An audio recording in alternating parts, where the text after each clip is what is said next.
بسم اللہ الرحمن الرحیم وَكَانَ عِنْدَ اللَّهِ وَجِيهًا، اور وہ اللہ سبحانہ و تعالیٰ کے نزدیک عزت والا تھا۔ ناظرین اکرام، یہ اللہ سبحانہ و تعالیٰ کا معیار ہے، انسانوں کا نہیں۔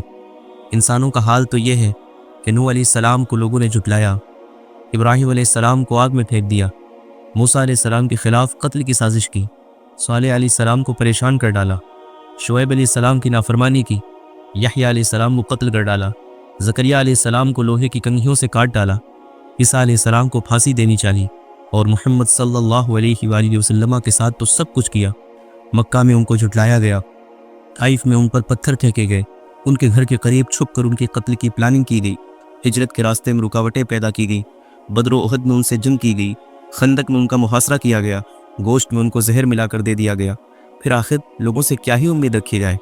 اپنا مال صدقہ کرتے ہو تو آپ پر ریاکاری کا الزام آتا ہے، مال خرچ نہیں کرتے تو کنجوسی کا الزام آتا ہے، لوگوں کو نصیحت کرتے ہو تو عیب جوئی کا الزام آتا ہے، خاموش ہو جاؤ تو بزدلی کا طعنہ ملتا ہے، تجارت کرتے ہو تو مال کے پیچھے بھاگنے والے قرار دیے جاتے ہو، گھر میں بیٹھے رہو تو بیکاری کا الزام آتا ہے، تنقید کرو، کرٹیسائز کرو تو کہا جاتا ہے کہ عیب کی ٹو میں پڑا رہتا ہے، خاموش رہو تو کہا جاتا ہے کہ ہماری چیزوں میں دلچسپی ہی نہیں لیتا۔ یہی لوگوں کا حال ہے۔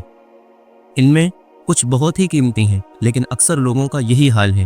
لہٰذا آپ اپنی پوزیشن خود طے کریں۔ یہ بات صحیح ہے کہ جو لوگوں کا حال دیکھ رہا ہوتا ہے وہ غم سے مر جاتا ہے، لیکن جو ان لوگوں کو اپنی زندگی کی ڈائریکشن متعین کرنے کی اجازت دے دیتا ہے وہ اسی غم، تکلیف اور افسوس میں گھل کر مر جاتا ہے۔ ناظرین اکرام، لوگوں کی خوشی ایک ایسی منزل ہے جہاں تک پہنچنا کسی صورت ممکن نہیں ہے، لہٰذا اس بات کو ہمیشہ یاد رکھیں۔